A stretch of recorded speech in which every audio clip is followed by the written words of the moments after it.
Hello, my frisky ponies. A week ago, or maybe it was more than a week, when did I do the Q&A? I had a viewer ask a question that was basically like, what do you do when you're really, really lonely and you don't have any friends? Like, how do you deal with that? And I touched on it briefly in the Q&A, but I think it's something that is worth more explanation. Loneliness. How do we deal with it? And not just how do we deal with it. I want to talk about why is it happening and maybe how we're causing it. So I've heard people posit the idea that nowadays we're more connected than ever, but are somehow the loneliest we've ever been as human beings. Now, I don't know that I buy into that because how do we judge how lonely we are compared with someone living in, the year 1650? When people say that, what it's really getting at is, why do we keep feeling so lonely? Why hasn't this solved things now that we're more connected? Because, we all have a phone in our pocket. At any moment, we can text or call someone else and have human interaction. We've got social media keeping us connected. We've got YouTube where some rando can come on and talk about stuff and you can watch and say what you think. So theoretically, given all that, we shouldn't be so lonely, yet we are. Here we are asking the question, why are we so lonely? I think there's a couple of things at play here that don't necessarily cause loneliness, but they have set us up to be more lonely. I don't think it's a bad thing necessarily that we are so connected in terms of being able to communicate, in terms of everyone having a cell phone, in terms of having social media, even though I don't like social media and I think it is often used poorly. I don't think that in and of itself contributes anything to loneliness. But I think that connection sets up this kind of expectation in a way that we will be way more connected than we can be, realistically. I think what is an even bigger issue that has played into this is media in general. Not so much the connecting with each other, but TV, radio, movies. We grew up with a TV on all the time. I mean, maybe you didn't, but I know that in my house growing up, the TV was always on. And that's kind of like a fake human connection. When you have people talking at you, when you can look into people's lives, fictional lives. And YouTube, in a way, I guess, can kind of play into that too, because you're sort of seeing into people's lives for reals, in a way, into their minds and what they think. When you have this kind of fake human connection being beamed in, it's like when you eat sugar all day and your body is like, ooh, we're getting some fuel, cool. But it really just screws up your body because it's like empty. Furthermore, it's like the stories that are told in a lot of TV shows give you the feeling that not only is it creating this fake human connection, but by the stories they tell, giving you the message that everyone has a group of friends that is like really close-knit and really, dedicated to each other, and they have all these adventures and stuff. Look at most of the popular TV shows and you see a group of adults who are friends and they're together all the time. I don't know about you, but that does not really reflect reality for me. But that's the message we get, and we're like, well, I should have a group of friends that I'm around all the time, and we have adventures, and we meet at, Monk's coffee shop every day, and, I should have my next door neighbor, Kramer, coming in, busting in the door, and, giving a chicken a bath in my sink. So we feel disappointed and excessively lonely when our real life doesn't give us the same fulfillment, really, as when we're watching YouTube or watching TV, because it's all the time. Media is all the time. It's nonstop, and you could be giving yourself this kind of artificial human connection 24/7 if you wanted to, and then when you turn it off and you don't have real friends, it's even more crushing than it would be if you didn't have all that stuff. And if you didn't have all that stuff, maybe you would have already been forced out into the world, into a situation where it's like, well, I got to make some human connection. Loneliness is a sadness that comes when we feel this void in our life. We feel this hunger for human interaction. It's not the hunger itself. The hunger itself for human interaction is just a natural human need. It's not loneliness itself. The loneliness comes when we look at it and we say, this ain't right. This shouldn't be happening. I'm missing out. What does it say about me that I have this void? Will it ever end? Will I ever have any friends? Will I ever have a relationship? I mean, when you're looking at reality, like the situation you're in, what's the difference between when you're alone in your room and you're glad to be alone because you need the solitude, and being alone in your room and being lonely because you don't have friends? What's the difference? Really, nothing externally. It's all in how you're looking at it. Because in one, you're okay with it, and in another one, you're not okay with it.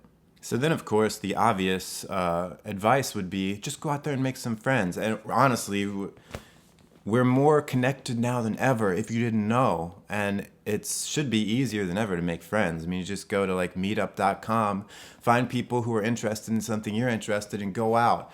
But it's never that simple, is it? Because I think we're doing this to ourselves, that we have idealized what friendship is and what a friend should be and who we're looking for, and we hold people to way higher standards than we should. And honestly, we're holding people to higher standards than I think that we even hold ourselves to. Like, we go out and we're looking for like a really good friend, someone who's really going to be there for us and be everything that we've seen, in the movies that a friend should be.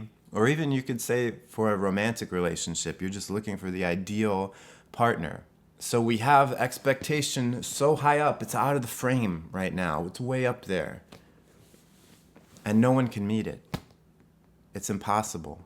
I think the other problem is when you're going out and you're like looking for good friends. I think, and I don't mean good in the terms of character, I mean just like close friends. You're looking to find someone who you can be a close friend with. I think you need to start smaller, because good friends are not easy to create, especially once you're an adult. Finding someone I feel like it's almost going to be impossible to find someone out there who can fulfill that ideal friendship.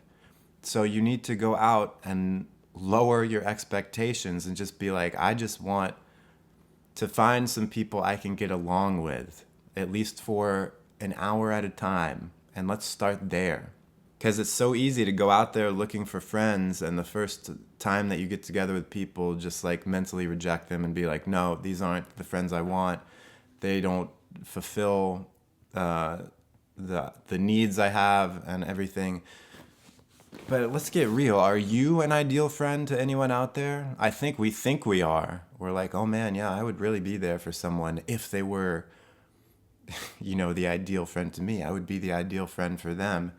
But honestly, if there's some other lonely person out there looking for a friend, they're probably rejecting you because you're not, at least on first appearance, maybe second, third, 10th appearance, going to fulfill their idea of an ideal friend and, create the ideal friendship.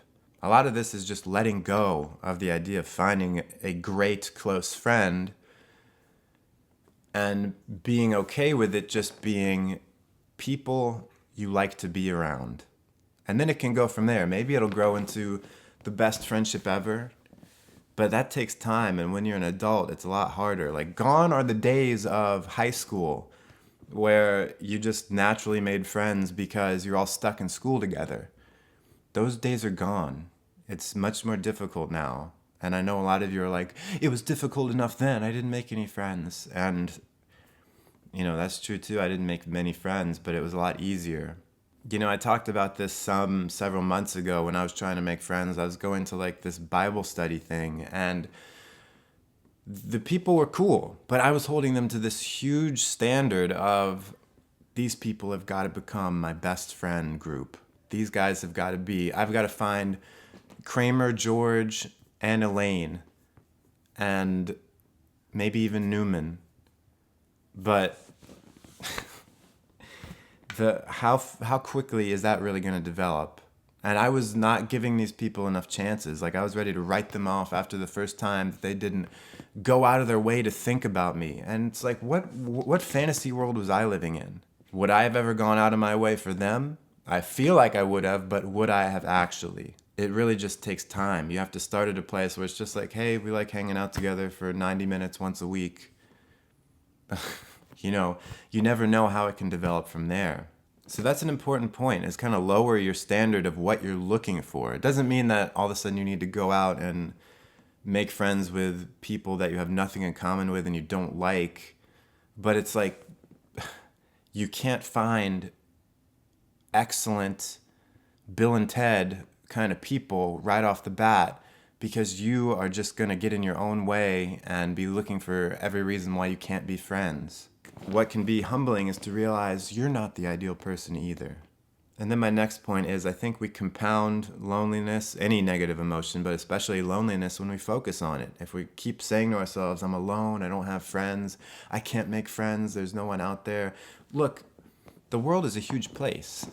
There are millions of people out there, even billions, so I've been told. Not that you're going to make friends with all 7 billion people on Earth, but out of that many, how many do you think you could be friends with? I don't know, at least a few thousand? They got to be out there. Some of them are probably living within your area, probably more than you think. And when you focus on the negative of what I don't have, it just makes the problem seem so much worse than it is, and so much more insurmountable. I know people hate this when you bring it up, but sometimes it's easy to forget that you don't have it as bad in the loneliness department as other people, especially if you think about the elderly, people who are in their 80s and 90s, who their spouses died and their family isn't around. Those people are truly lonely. And I met this one lady, I talked about it in a vlog. I went over to this one lady's house. She's in her 90s, her husband's dead, her children live across the country. She has like bad back pain. She can't get out of the house, and she's just like stuck there. And luckily she has a neighbor who comes over fairly regularly, but other than that, all she has is the TV to keep her company. And I'm guessing if you're watching my channel, you are not 90 years old. Maybe you are. Hi, 90-year-old people.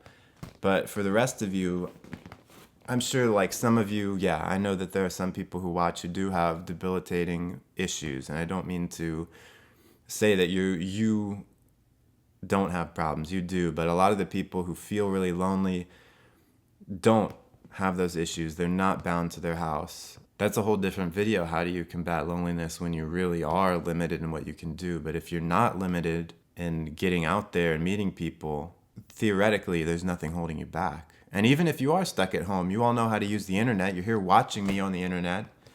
You can make connections through the internet now, which is one of the amazing things about the internet, is you can talk to people on the other side of the world and meet people who are like-minded that you wouldn't be able to meet where you live, either because there aren't any people like that or because you don't know how to find each other.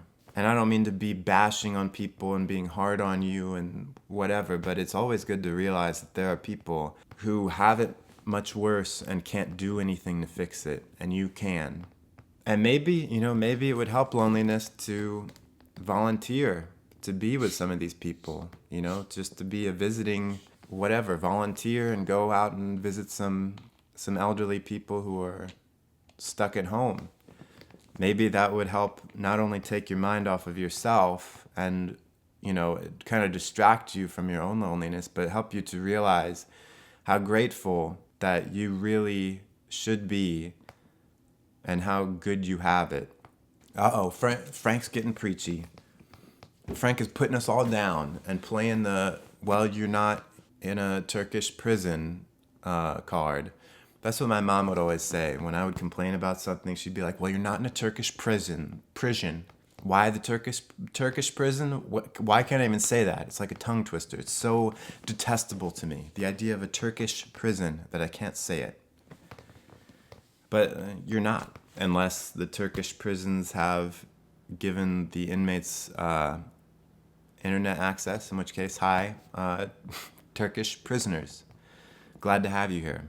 A lot of it is just changing your perspective, realizing that the problem isn't as bad as you think it is, that you're kind of hopped up on modern media that makes you think that you should have a lot more great friends than you should. It's about lowering your expectations a little bit for the kind of friends you can make, at least at first. I mean, I'm sure eventually you spend enough time with someone, it doesn't matter who they are, they can be your best bud. And then also realizing that you have it pretty good, and don't forget it.